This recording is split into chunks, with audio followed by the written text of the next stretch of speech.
Last lecture में हमने prism की डिस्पर्सिव पावर और डिस्पर्जन के बारे में बात करी थी। आज हम बात करेंगे ऑप्टिकल इंस्ट्रूमेंट्स के बारे में, और जिसमें पहला जो हमारा टॉपिक है वो है आई। और जो हम बात करेंगे ह्यूमन आई के बारे में बात करेंगे, ह्यूमन आई। तो देखिए, ये एक ऑप्टिकल इंस्ट्रूमेंट ही है जो हमें देखने में मदद करता है, इसलिए ये हमारे फिज़िक्स के सिलेबस में आता है। तो आई के बारे में सिर्फ हम उन्हीं पार्ट्स के बारे में बात करेंगे जो सिर्फ ऑप्टिकली जो सिर्फ ऑप्टिकल इंस्ट्रूमेंट्स की तरह यूज़ होते हैं, जो जैसे लेंस वगैरह हो गया और इमेज का फॉर्मेशन कैसे होता है उसके बारे में ही हम बात करेंगे। बाकी जो इसके बायोलॉजिकल पार्ट हैं जैसे कि इसके अंदर आने वाले जो विट्रियस ह्यूमर और एक्वियस ह्यूमर जो वगैरह भरे रहते हैं इसके अंदर, उसके बारे में हम बात नहीं करेंगे, वो आपके बायोलॉजी में होती है। उसके बारे में अगर आपको बात करनी है तो आप बायोलॉजी में जाके इसकी जो है स्टडी कर सकते हैं। फिज़िक्स में इसका सिर्फ यही पार्ट है। कौन से वाला पार्ट है? जिसमें ऑप्टिकल इंस्ट्रूमेंट्स आते हैं, जैसे लेंस हो गया। क्योंकि अभी तक हमने पीछे क्या पढ़ा है कि लाइट बैंड होती है तो इमेज फॉर्मेशन कैसे होती है, तो इसमें हम पढ़ेंगे लेंस, जो रेज आती हैं लाइट की, लेंस से इमेज कैसे फॉर्म होती है। तो सिर्फ यही वाली चीज़ें हम आईज में पढ़ेंगे, ठीक है। तो सबसे पहले हम इसका कंस्ट्रक्शन देख लेते हैं। तो देखिए, इस आई के कंस्ट्रक्शन में कुछ चीज़ें बहुत अहम होती हैं। देखिए, सबसे पहले ये जो पूरी हमारी आई है, एक हार्ड शेल के अंदर पूरा इसका स्ट्रक्चर बना रहता है। ये जो पूरा शेल है, ये पूरा जो गोला है, ये एक हार्ड शेल है। इसी के अंदर हमारी पूरी आँख का जो इसके पार्ट्स हैं वो सब इसी के अंदर रखे रहते हैं, ठीक है। तो सबसे पीछे की साइड जो हमारा ये पॉइंट हम आपको दिखाएं, ये पीले वाला जो पार्ट है, ये जो पीले वाला पार्ट है, ये इसे बोलते हैं रेटिना। क्या बोलते हैं इसको? रेटिना। और ये जो पीछे की तरफ यहाँ से जो ये नर्व जा रही है, इसको बोलते हैं ऑप्टिकल नर्व। तो देखिए क्या होता है। सबसे पहले जब भी लाइट रे आएगी तो लाइट रे इस पाथ से अंदर एंटर होगी, लाइट रे इस पाथ से अंदर एंटर होगी। और हमें कोई भी इमेज बनाने के लिए एक चीज़ की ज़रूरत होती है, जिसे क्या बोलते हैं? जिसे बोलते हैं स्क्रीन। इमेज कहाँ बनती है? स्क्रीन पर बनती है। तो आई में स्क्रीन क्या होती है? तो देखिए, यहाँ से लाइट रे आई, ये लाइट रे आई और लेंस से ये बैंड हुई, ठीक है। लेंस पर आई और लेंस ने इनको क्या किया? मोड़ दिया। मोड़ने के बाद ये कहाँ पर बनी? ये हमारे इस स्क्रीन पर बनी। और ये जो स्क्रीन है हमारी, यहाँ पर ये जो स्क्रीन दिख रही है, इसको बोलते हैं रेटिना। क्या बोलते हैं इसको? रेटिना। अब देखिए, ये जो स्क्रीन है हमारी यहाँ पर, ये स्क्रीन किससे मिलके बनी है? सबसे पहली बात है, ये छोटे छोटे रिसेप्टर्स होते हैं। क्या होते हैं? रिसेप्टर्स। तो चलिए पहले सबसे पहले काम करते हैं कि आई के सभी पार्ट्स के बारे में लिख लेते हैं। तो सबसे पहले पार्ट्स जो आते हैं वो होता है आपका रिसेप्टर्स। क्या होता है? रिसेप्टर। तो रिसेप्टर क्या होते हैं? देखिए, बहुत छोटे छोटे से पार्टिकल या हम कोई बोलें ऑब्जेक्ट या जो भी कुछ, उनसे मिलकर ये रेटिना बने होते हैं, या हम कह सकते हैं रेटिना जो स्क्रीन है ये इन छोटे छोटे रिसेप्टर से मिलकर बनी होती है, ठीक है। इन रिसेप्टर से। और इन रिसेप्टर्स का काम क्या होता है? इनका काम होता है, जब भी नॉर्मल लाइट रे इन पर आती है और ये लाइट रे बैंड होकर हमारे स्क्रीन पर यानी कि रेटिना पे टच करती है, तो वो इन रिसेप्टर से ही टकराती है, क्योंकि जो रेटिना है वो किससे बना हुआ है? रिसेप्टर से, ठीक है। तो लाइट रे किस पर टकराएगी? इन रिसेप्टर्स पर टकराएगी। और जब भी ये रिसेप्टर्स पर टकराती है तो ये एक इलेक्ट्रिक सिग्नल प्रोड्यूस करते हैं, और यही इलेक्ट्रिक सिग्नल ऑप्टिकल नर्व के थ्रू होता हुआ हमारे ब्रेन तक पहुंचता है। All right. तो जो रिसेप्टर्स होते हैं ये काम क्या करते हैं? इनका काम क्या होता है? जो हमारे सबसे पहली बात है, जो retina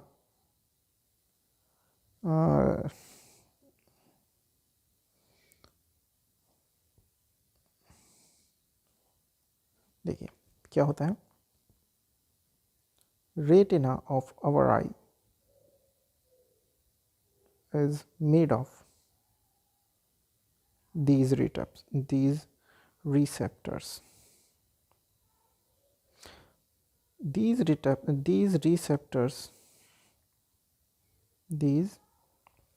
receptors simply converts the light signals into electric signals.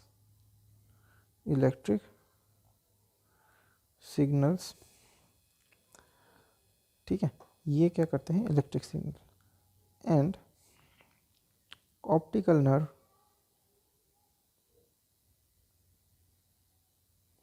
send this signal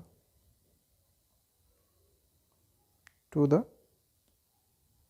brain. ठीक है, तो इन रिसेप्टर से मिलके हमारी जो रेटिना बना होता है, ठीक है, और जब भी लाइट आती है इन रिसेप्टर से टकराती है तो ये एक इलेक्ट्रिक सिग्नल प्रोड्यूस करते हैं जो ऑप्टिकल नर्व के थ्रू होता हो ब्रेन तक पहुंच जाता है, जिससे हमें हमारे ब्रेन को पता चलता है कि हाँ कोई चीज़ दिख रही है।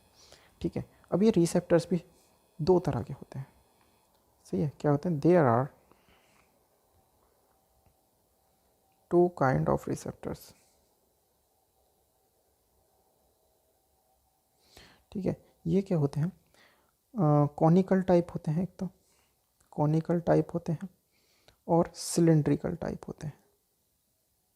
सिलेंड्रिकल टाइप, तो कॉनिकल टाइप क्या होते हैं, ये कलर सेंसिटिव होते हैं, कलर सेंसिटिव होते हैं, और जो सिलेंड्रिकल टाइप होते हैं ये लाइट सेंसिटिव होते हैं, लाइट सेंसिटिव रिसेप्टर। अब देखिए कलर सेंसिटिव और लाइट सेंसिटिव में क्या बात है कि देखिए जब हम नॉर्मल डे लाइट में होते हैं, जब हम डे लाइट में होते हैं तो हमें लाइट, हमारे जो रिसेप्टर्स हैं लाइट सेंसिटिव भी एक्टिव रहते हैं थोड़े बहुत, और कलर सेंसिटिव ज़्यादा एक्टिवेट रहते हैं। डे लाइट में जो कलर सेंसिटिव हैं वो मोर एक्टिवेट होते हैं, इसीलिए डे लाइट में हमें जो कलर है ना वो अच्छे से दिखते हैं, कलर सीज मोर एक्यूरेटली। ठीक है, तो हमें हर कलर पता चलेगा, हमें पता चलेगा कि ये जो है हमारा नीला कलर है और ये जो है हमारा आसमानी कलर है और ये हमारा येलो कलर है। इस तरह से हमें कलर की भी जानकारी रहेगी। तो जो डे लाइट होती है नॉर्मल कंडीशन में, हम डे लाइट में बोल सकते हैं नॉर्मल कंडीशन में हमारे कलर सेंसिटिव ज़्यादा एक्टिवेट रहते हैं और लाइट सेंसिटिव इतने एक्टिवेट नहीं होते। तो लाइट सेंसिटिव कब एक्टिवेट होते हैं, लाइट सेंसिटिव होते हैं नाइट में।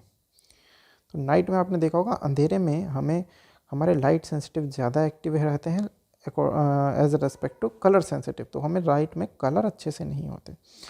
तो विज़न इज़ क्लियर तो नहीं होता, मतलब विज़न इज़ हम कह सकते हैं हमें दिखता तो है बट जो कलर हैं आर नॉट विजिबल एक्यूरेटली।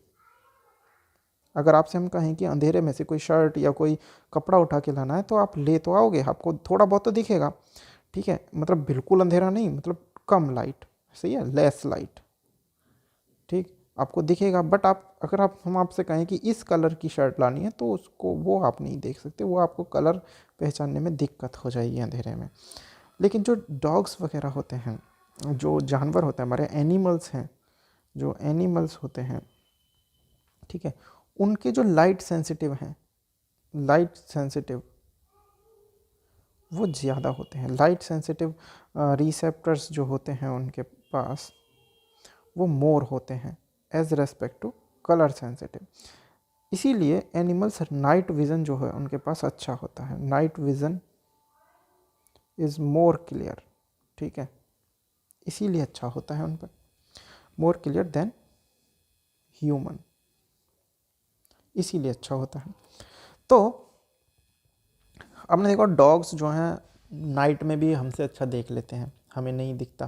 ठीक है, तो इनमें क्यों है कि जो सिलिंड्रिकल टाइप हैं वो ज़्यादा अच्छे होते हैं। और जो हमारे पास, अच्छा दूसरी चीज़ क्या है, क्योंकि उनके पास कलर सेंसिटिव कम होते हैं, इसीलिए जितने कलर हम देख सकते हैं इतने कलर जो है एनिमल नहीं देख सकते। ठीक है, तो डॉग्स, आपको लगता होगा डॉग्स को भी आपकी तरह दिखता है, तो ऐसा नहीं है। डॉग्स अधिकतर, डॉग्स और जो कैट्स हैं ना, ये ग्रेइश कलर में ज़्यादा जो है देखते हैं, ग्रे स्केल्स में ज़्यादा देखते हैं। ठीक, अब इसके बाद आ जाते हैं, तो ये तो हो गया क्या, रिसेप्टर, और रिसेप्टर से मिलकर क्या बना होता है, रेटिना। तो चलिए इसके बाद हम लिख देते हैं रेटिना, रेटिना के बारे में। ठीक है, क्या लिख देते हैं, रेटिना के बारे में। तो रेटिना क्या है, ठीक है, इट इज़ द स्क्रीन, सही है, मेड ऑफ रिसेप्टर्स, सही है, the image formed on this screen, सही है। तो जो भी इमेज बनेगी वो कहाँ बनेगी, रेटिना पर बनेगी। ठीक है, रेटिना क्या है, ये जो पीछे का येलो पार्ट आप देख रहे हैं ये सभी रेटिना है। ठीक, और मैं आपको बता दूं क्या, कि जो रिसेप्टर होते हैं ना, इनकी भी संख्या एक जगह पर ज़्यादा होती है। ठीक है, जहाँ पर ज़्यादा होती है, ये सपोज करिए इस पॉइंट पर ज़्यादा रिसेप्टर्स हैं, तो इस पॉइंट पर हमारा विज़न ज़्यादा क्लियर होगा। इसको बोलते हैं येलो पॉइंट। क्या बोलते हैं, येलो पॉइंट। तो येलो पॉइंट जो है,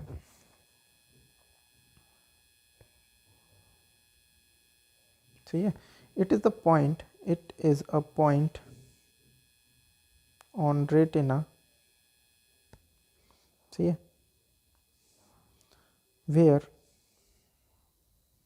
the numbers of receptors are more। ठीक है, so the vision is very clear at this point। तो इस पॉइंट पर जो हमारा विज़न है वो बहुत ज़्यादा क्लियर होता है। तो आपने देखा होगा, सपोज करिए मैं सामने देख रहा हूँ किसी को, और मैं सामने देख रहा हूँ, तो हमारा जिस पॉइंट पर फोकस रहेगा उस पॉइंट पर हमें ज़्यादा क्लियर दिखता है, और आसपास की चीज़ें हमारे लिए धुंधली हो जाती हैं, क्योंकि हम जो उसकी इमेज बनाते हैं वो हम इसी येलो पॉइंट पर बनाते हैं, जहाँ पर जो हमारा रेटिना, जो रिसेप्टर्स हैं वो बहुत ज़्यादा डेंस हैं। ठीक है, तो इसीलिए हमारा इस पॉइंट पर जो अगर इमेज बनती है जहाँ पर येलो पॉइंट होता है, ठीक है, येलो पॉइंट हमारे जो इस लेंस से कुछ डिग्री, यानी कि मेरे ख्याल से 15 to 30 डिग्री ऊपर होता है, मतलब कहने का मतलब है 25 to 30 डिग्री, 15 नहीं, 25 to 30 डिग्री यहाँ ऊपर की तरफ होता है, सही है।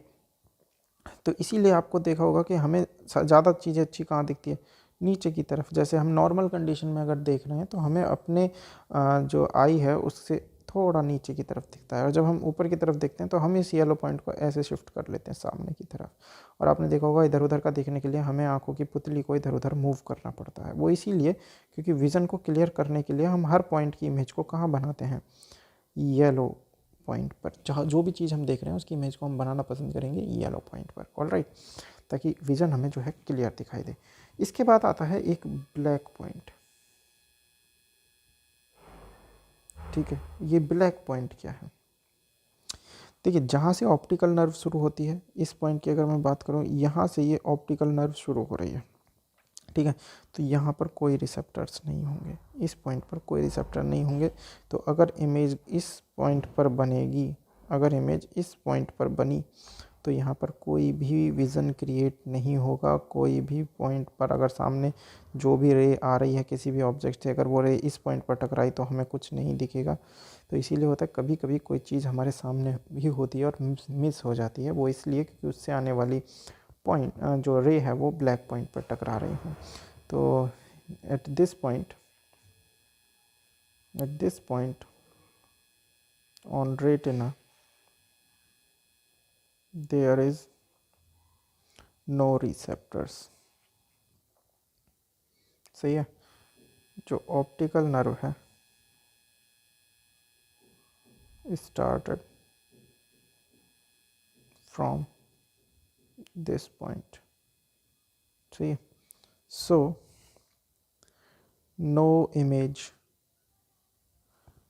is formed at this point. ठीक है, तो ब्लैक पॉइंट, येलो स्पॉट भी बोलते हैं इसको, इसको ब्लैक स्पॉट भी बोलते हैं।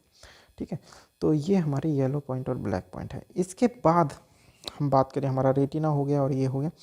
इसके बाद हम बात करेंगे किसकी, सिलियरी मसल्स की। देखिए, जो ये हैं, ये हमारी सिलियरी मसल्स हैं, जिनके बीच में हमारा जो लेंस है वो फंसा रहता है। ठीक, और इनका जो काम होता है वो क्या होता है, ये लेंस की फोकस पावर को बढ़ा देते हैं और घटा देते हैं। देखिए, सिलियरी मसल्स क्या काम करती हैं, सिलियरी मसल्स,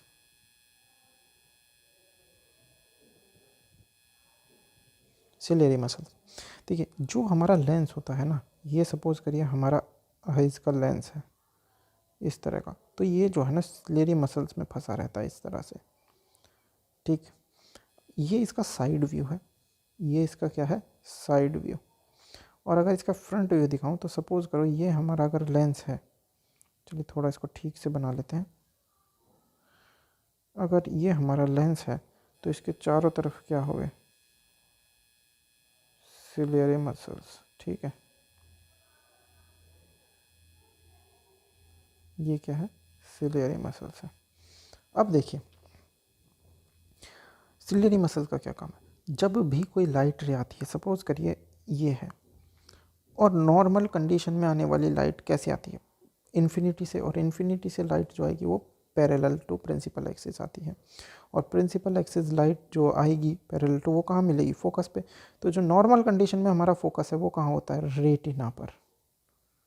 सही है, ये क्या है, रेटिना, रेटिना पर। तो इमेज आती है नॉर्मल कंडीशन में, रेटिना पर बन जाती है। पर अगर कोई ऑब्जेक्ट इन्फिनिटी पर ना होकर यहाँ पर है और यहाँ से लाइट रे जा रही है इस तरह से, तो हमें इमेज हमेशा कहाँ बनानी है, रेटिना पर। देखिए, हमारे आइज़ की जो कंडीशन है ना वो इस तरह से है, जो उसकी जो वर्किंग है वो इस तरह से कि ऑब्जेक्ट आपका कहीं पर भी हो, लेकिन जो आपकी इमेज डेवलप होगी वो कहाँ होगी, रेटिना पर ही होगी।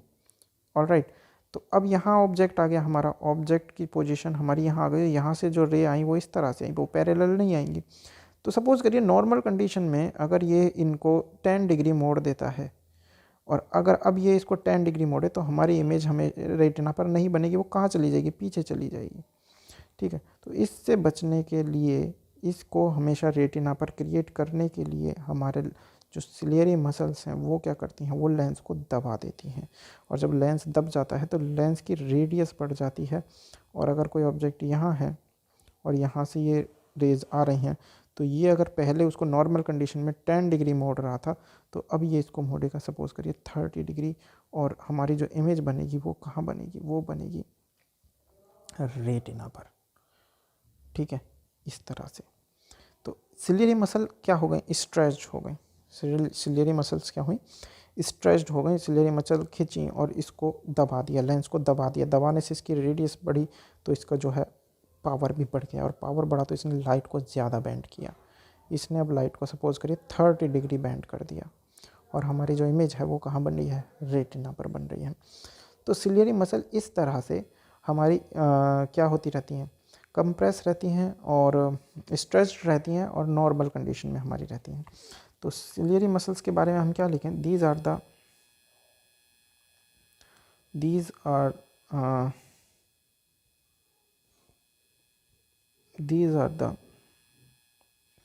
stretchable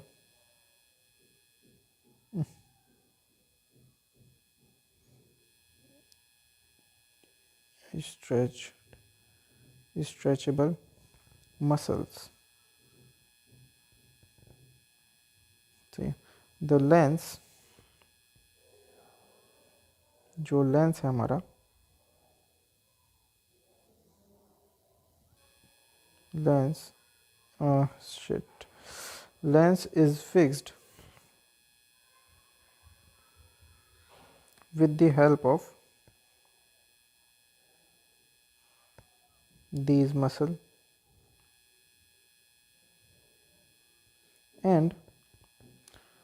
it, and these are also used for, हम कहते हैं these are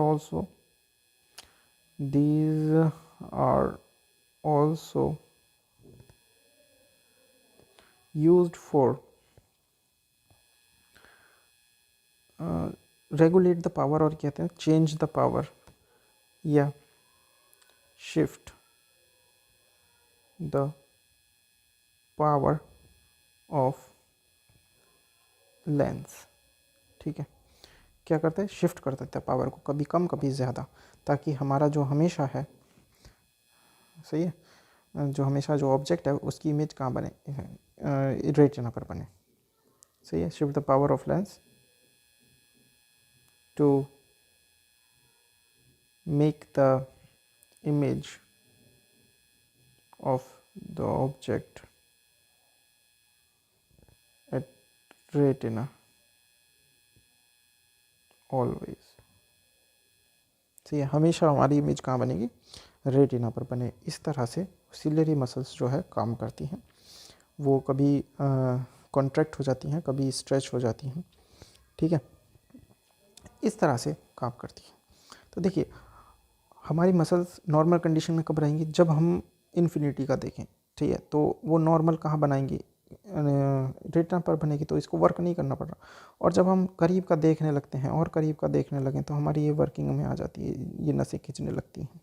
ठीक है, और अगर हमारा जो डिस्टिंक्ट विजन होता है 25 सेंटीमीटर, ठीक है, 20 to 25 सेंटीमीटर डिस्टिंक्ट विजन होता है एडल्ट्स में, और बच्चों के लिए, छोटे बच्चों के लिए होता है 8 सेंटीमीटर, इसलिए बच्चे करीब से ज़्यादा देखते हैं। ठीक है, तो जब हम कोई किताब पढ़ रहे हैं या मोबाइल देख रहे हैं तो ज़्यादा देर तक अगर हम आँख को देख रहे हैं तो ये जो सिलेरी मसल्स हैं ये वर्किंग में रहती हैं, स्ट्रेच्ड रहती हैं, तो इसीलिए हमारे आँखों पर जोर पड़ता है इससे। और अगर हम ज़्यादा इससे काम इस तरह से करवाने लगें, इसे आराम ना दें, ठीक है, ज़्यादा मोबाइल देखने लगें या ज़्यादा कोई भी चीज़ देखने लगें, तो क्या होगा, ये इस तरह से ही हो जाएंगी, मतलब ये अपनी जो स्ट्रेचेबल पावर है इनकी वापस लौटने की वो खो देती हैं, जिसकी वजह से हमें प्रॉब्लम हो जाती है और हमें आई साइट की प्रॉब्लम हो जाती है। ठीक है, तो इसीलिए आजकल जो होता है कि सबको दूर की नज़रें सबकी ख़राब होती हैं, पास की नज़रें सही रहती हैं। तो इसके बारे में हम बाद में बात करेंगे, जो हमारे डिफेक्ट्स हैं आई के, ठीक है, उनके बारे में हम बाद में बात करेंगे। तो सिलेरी मसल्स के बारे में हमने पढ़ा, क्या काम करती हैं ये लेंस को होल्ड करके रखती हैं। ठीक, इसके बाद हमारा जो है, क्या नाम है, ये आता है वीट्रियस ह्यूमर। तो देखिए, ये मैंने आपको बताया कि ये बायोलॉजिकल पार्ट है। वीट्रियस ह्यूमर और जो एक्वस ह्यूमर यहाँ भरा रहता है इन दो पार्ट में, ये बायोलॉजिकल पार्ट है। ये काम करते हैं, ये है, एक तो प्रेशर डिफरेंस को बनाए रखता है आई के अंदर के। ठीक है, क्योंकि बाहर एटमॉस्फेरिक प्रेशर है और अगर अंदर हम होलो क्रिएट कर दें तो यहाँ प्रेशर डिफरेंस की वजह से दिक्कत हो सकती है। इसीलिए एक तो ये प्रेशर डिफरेंस बनाए रखता है, दूसरा कई तरह के इन्फेक्शन से भी ये बचाता है हमें। ठीक है, इसके बाद अगर हम बात करें तो ये होता है लेंस जो होता है, ये क्या काम आता है आपको पता है। लेंस जो है रे को बेंड करने के काम आता है। लेंस क्या काम करता है, ठीक है, देखिए लेंस क्या काम करेगा। लेंस आपको पता है, it is used to bend the light ray and focus them on screen, या इस केस में हम बोल सकते हैं रेटिना। ऑलराइट, तो ये हमेशा इसको रेटिना पर बनाएगा। ठीक है, तो लेंस का ये काम होता है। इसके बाद अगर इसकी भी, हाँ, इसके बाद और इसकी लेंस की बात करें तो हमारा ये इकलौता ऐसा लेंस है जो अपनी पावर को शिफ्ट कर सकता है। देखिए, it has capacity to shift its power। इकलौता ऐसा लेंस है कि ये अकेला लेंस अपनी पावर को शिफ्ट कर सकता है। ठीक है, दूसरा, इसके बाद कि इसकी बारी आती है, इसके बाद बारी आती है हमारे आइरिस की। तो देखिए, आइरिस क्या होता है। आइरिस सही है। तो देखिए हमारी जो ये लेंस होता है ना, इसके आगे इस तरह का एक शटर रहता है। तो जो आइरिस है ये काम क्या करता है, सही है, it is used as shutter, ठीक है। और ये क्या करता है, it controls the quantity of light ray enters in the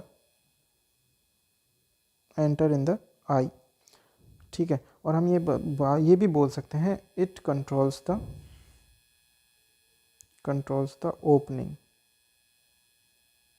opening of.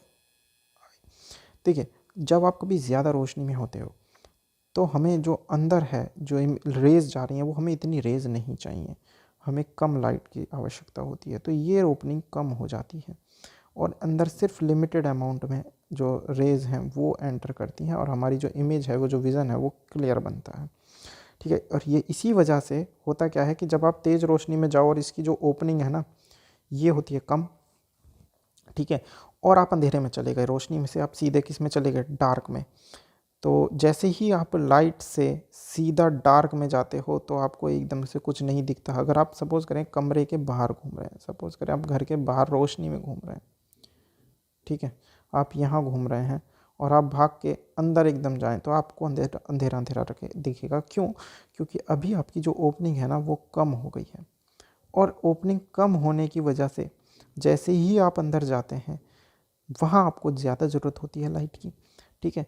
और वहाँ पर ओपनिंग बड़ा होने में, देखिए अब यहाँ पर जैसे आप अंदर जाएंगे ना, आपके जो माइंड है वो आपको बताएगा कि हाँ हमें ओपनिंग बढ़ानी है और कृपया जो है आइरिस की ओपनिंग को बढ़ाएं इससे, ताकि हमें लाइट रे अंदर ज़्यादा मिले, ज़्यादा विज़न क्लियर हो। तो इसमें 1 से 2 मिनट का वक्त लग जाता है, यानी कि ये मान के चलिए 1 मिनट तो आपको लग ही जाता है, ठीक है, इस पूरी प्रोसेसिंग में। और तब ये ओपनिंग धीरे धीरे बढ़ती है और आपको ज़्यादा लाइट अंदर मिलती है और फिर आप अंधेरे में ठीक से देख पाते हैं। तो यही कंडीशन इसके अपोजिट भी होती है। सपोज़ करें आप अंदर अंधेरे में हैं और एकदम, और आपकी ओपनिंग जो है वो ज़्यादा है, ठीक है, आप अंदर अंधेरे में हैं, हमें तो बहुत ज़्यादा ओपनिंग चाहिए क्योंकि लाइट अंदर कम है। तो हमारी ओपनिंग बस इतनी बड़ी ओपनिंग अंदर खुली हुई है, तो यहाँ से बहुत लाइट अंदर आ रही है और एकदम से आप रोशनी में आ जाएं तो यहाँ लाइट की एकदम बहुत तेज़ी से हो जाएगी, तब भी हमें नहीं दिखता। तो फिर हमें ये ओपनिंग फिर से कम करनी पड़ती है। तो ये जो आइरिस है ये एक एज अ शटर की तरह काम करता है, जो रेगुलेट करता है, सही है, क्या करता है, रेगुलेट करता है, regulate the amount of light enters in the eye, ठीक। ये इस अमाउंट ऑफ लाइट को रेगुलेट करता है कि कम आएगी या ज़्यादा आएगी। इसके बाद आता है कॉर्निया, ठीक है।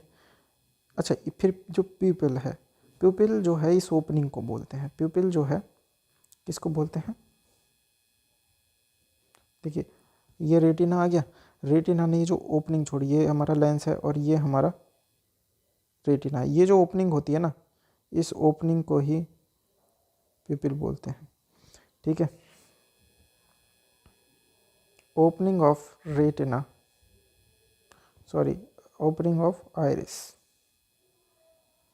Opening of iris is called प्यूपिल, ठीक, इसको हम प्यूपिल बोलते हैं, ठीक है। और उसके बाद क्या होता है, इसके बाद हम बात करते हैं कॉर्निया की। किसकी बात करते हैं, कॉर्निया की। तो देखिए कॉर्निया क्या है, ये एक बहुत ही एक इस तरह का मेम्ब्रेन होता है जो बहुत ही बारीक होता है और 100% ट्रांसपेरेंट होता है, ठीक है। कॉर्निया क्या होता है, it is a thin membrane, thin 100% reflective, sorry refractive surface, 100% transparent होता है ये, ठीक है। It is a thin 100% transparent membrane, stretchable stretchable membrane, ठीक है। और ये करता क्या है, it protects the I from outer atmosphere, सही है। दूसरा, एक तो ये 100% ट्रांसपेरेंट होता है, ठीक है, इसकी मतलब ट्रांसपेरेंसी इस वर्ड में सबसे ज़्यादा है, ट्रांसपेरेंट है। दूसरा क्या है कि जो इसकी स्ट्रेंथ है ना, जो इसकी टफनेस है, वो बहुत ज़्यादा होती है। आपका जो कॉर्निया है ना, पूरी लाइफ में कभी इस पर कोई स्क्रैच नहीं आती, ठीक है। जैसे आपने देखा होगा ना, ग्लास लिया, कितना भी स्क्रैच रेजिस्टेंस आप ग्लास ले लो, उस पर स्क्रैच आ ही जाएगी, आपकी कॉर्निया पर कोई स्क्रैच नहीं आती। और दूसरा क्या है ना, अगर आपका कॉर्निया ख़राब हो गया किसी कंडीशन में, कॉर्निया में कोई प्रॉब्लम आ गई, तो आपका विज़न लॉस हो जाएगा, ठीक है। तो अभी हम कोई आर्टिफिशियल कॉर्निया नहीं बना पाए हैं, कोई हमारे पास आर्टिफिशियल कॉर्निया नहीं है, ठीक है। तो अगर आपके कॉर्निया में कोई प्रॉब्लम आती है तो आपका विज़न जो है वो लॉस हो जाएगा, ठीक है, चला जाएगा आपका विज़न। और ये जो आई ट्रांसप्लांट करते हैं ना, तो इसमें कभी कभी ऐसा भी होता है कि बंदे का कॉर्निया ख़राब है, तो दूसरी आई से कॉर्निया उठा के इस वाली आई में शिफ्ट कर देते हैं, ठीक है। इसी को हम आई का भी ट्रांसप्लांट भी बोल देते हैं, ठीक है। तो कॉर्निया का काम ये होता है। इसके बाद क्या आता है, इसके बाद आता है आपका ऑप्टिकल नर्व। तो देखिए, ऑप्टिकल नर्व क्या काम करती है। ऑप्टिकल नर्व, ऑप्टिकल नर्व का क्या काम होता है। ऑप्टिकल नर्व जो हमारा सिग्नल होता है, ठीक है, electric signal, electric signal develop from the, कौन करता है electric signal develop, from the retina, सही है, is transmitted to the brain with the help of optical nerve,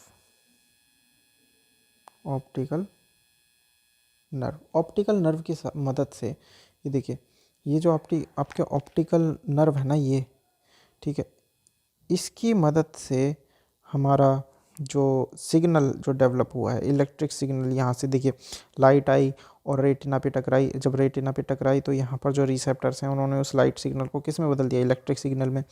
ये उन इलेक्ट्रिक सिग्नल्स को ब्रेन तक लेके जाती है, ठीक है। तो ऑप्टिकल सिग्नल ब्रेन को जो है मिला, तो ठीक है, with the help of optical and brain develops a sense of vision, ठीक है, विज़न के सेंस को वो डेवलप करता है,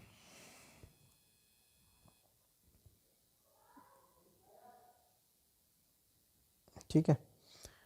तो इसके बाद क्या होगा, अगर if any condition there is a loss or damage in optical nerve, then we said that vision is lost, vision is lost। तो ऑप्टिकल नर्व में हमारा जो विज़न है वो लॉस्ट हो जाएगा, ठीक है, इस कंडीशन में। तो क्या है कि अगर आपकी आइज़ बिल्कुल सही है और हमारा जो ऑप्टिकल नर्व है वो कट जाए या किसी कंडीशन में डैमेज हो जाए, तो भी हमें दिखाई नहीं देगा, ठीक है। तो ये थे हमारे आइज़ के पार्ट। ऑलराइट, आई होप आपको ये बहुत अच्छे से समझ में आए होंगे। और नेक्स्ट वीडियो में, नेक्स्ट लेक्चर में हम जो बात करेंगे वो हम बात करेंगे किसकी, डिफेक्ट्स की, सही है, डिफेक्ट्स ऑफ आइज़, आइज़ की हम जो है बात करेंगे। Alright, thank you. और अगर आपको वीडियो पसंद आई हो तो लाइक ज़रूर करें और शेयर करें अपने दोस्तों के पास, और चैनल को सब्सक्राइब ज़रूर करें। ठीक है, थैंक यू गाइस।